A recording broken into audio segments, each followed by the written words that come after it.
Jesajas 40. nodaļa ir pagrieziena punkts Jesajas grāmatā, kur no pasludinātās soda Jesaja sāk sludināt žēlastību.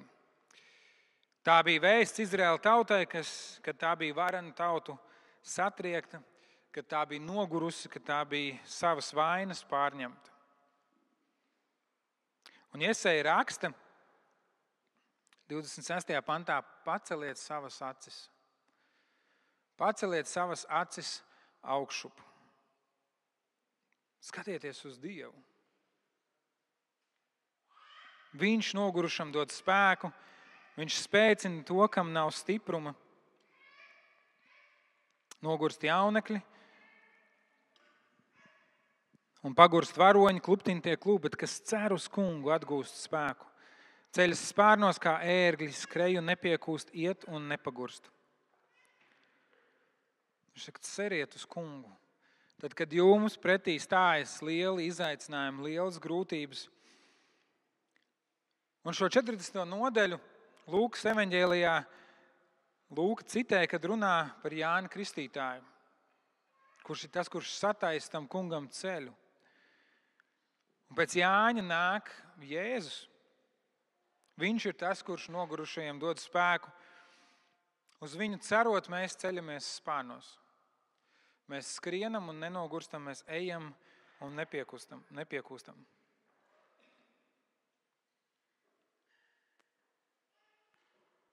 Jēzus mūs nes uz savām rokām.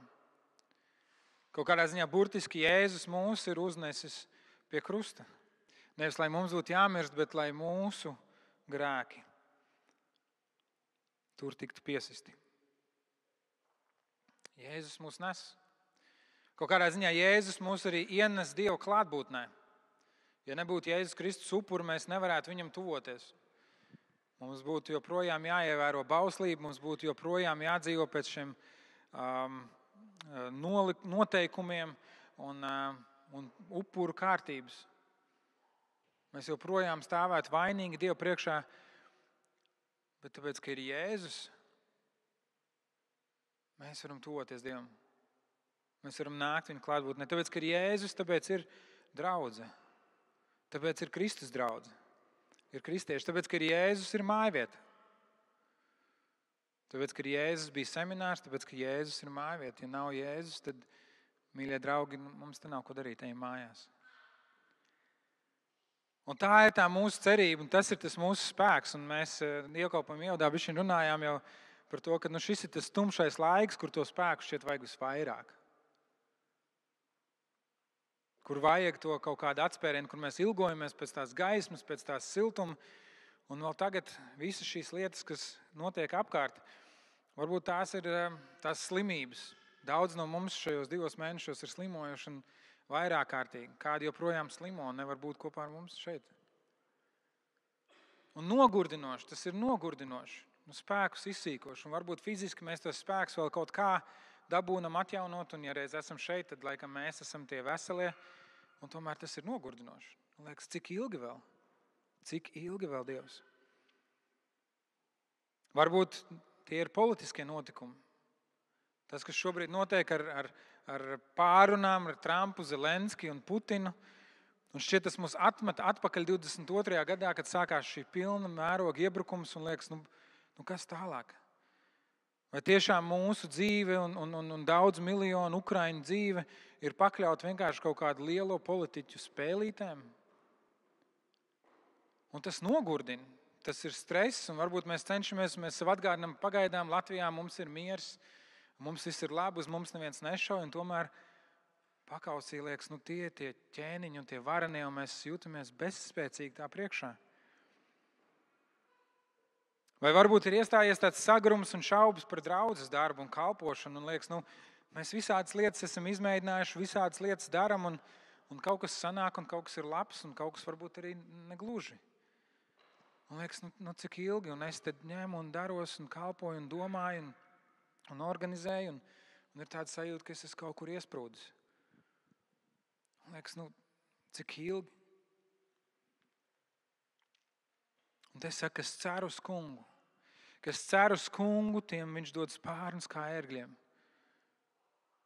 Viņš saka, varenie piekūst, jaunekļi nogurst, bet kas cer uz kungu, tie iet un nepiekūst. Iesaja raksta par to, ka visi varenie ir tikai kā tādi pīšļi Dievu priekšā. Viņam nekas nav problēma.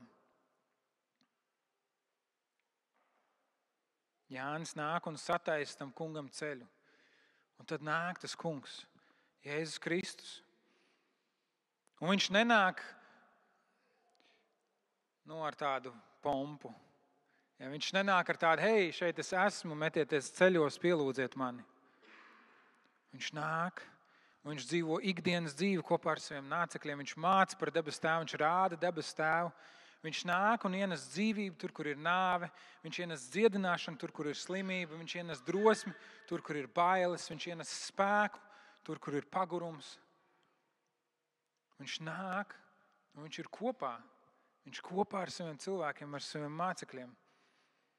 Un beigās viņš nāk, viņš uzņemas mūsu grēkus, mūsu vainas.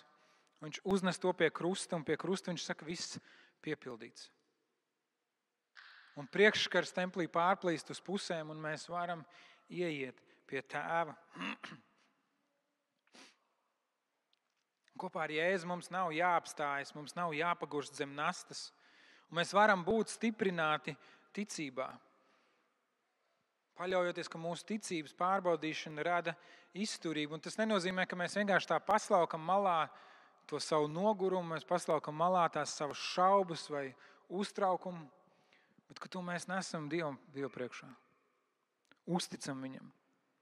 Paceļiet savas acis uz augšu. Cik svarīgs tas ir tas atgādinājums mums šodien. Tad, kad mēs lasām telefonā ziņas par to, kas notiek pasaulē, paceļam savas acis uz augšu. Lai mūsu sirds, lai mūsu prāts pieķers Dieva apsolījumiem un ne tik daudz tam, kas notiek pasaulē. Kad mēs ejam kādām slimībām un grūtībām cauri, paceļam savas acis uz augšu. Neesam izmisuši. Un es domāju, mēs varam saukt un teikt, Dievs, kāpēc? Un cik ilgi vēl? Un kad tu beidzot atbildēsi? Mēs varam žēlabas, ja? Mēs varam žēloties Dievu priekšā. Tas ir kā pielūgsmes veids. Un tomēr, ka tas nav tāds izmisuma pilns veids, kur mēs nolādam Dievu un uzgriežam viņam muguru un sakam, nav vērts, bet ka mēs paceļam acis uz augšu. Un arī draudzes darbā šodien domājot, kā pilnsapulcs, kā tāds atskaites punkts, kur ir draudzes kādas lietas un es domāju, kopumā ir labas lietas, ko Dievs mūsu vidū dara, un tomēr varbūt arī ir kaut kas, kur mēs nogurstam, ir kaut kas, pēc kā mēs ilgojamies. Paceļam savas acis uz augšu. Paceļam savas acis uz Dievu. Viņš ir tas, kurš ceļ savu draudzi. Viņš ir tas, kurš mūsu dzīves veido un vada. Viņš ir tas, kurš mūs šeit ir sapulcinājis. Paceļam savas acis uz augšu, uz mūžīgo, vareno debesu tēvu, kurš mūs mīl, kuram rūp tas, kas notiek mūsu dzīvē, kurš ir pāri visiem politiskiem notikumiem, pāri visām slimībām, pāri visiem izaicinājumiem, kurš iet kopā ar mums cauri tam, kurš dod mums gudrību, kurš gal galā visas lietas vērš par labu tiem, kas Dievu mīl. Un šajā brīdī varbūt ir kādas lietas, kur mums grūti ieraudzīt, kā tas mums var nākt par labu. Ka mums varbūt paceļam savus acis uz augšu un sakam, Dievs, es nesaprotu, Dievs, es nezinu, bet es uzticos. Un tas ir tāds solis ticībā, un es aicinu, kad arī domājot par šodienu, par to, kas mums jādara, ka tas var būt tāds solis ticībā. Dievs, mēs uzticam to, kas mums ir. Gan tās mūsu pārunas, gan darbs grupās, gan būs kāda balsojuma, kāds atskaits. Mēs sakam, Dievs, mēs to uzticam Tev. Mēs to noliekam Tavā priekšā, ņem to un lieto. Vadi mūsu draudzi, dod mums savu gudrību. Ka mums ir tāda paļāvība, ka Dievs to darīs. Es aicinu, ka varam noliekt galvu lūgšanā.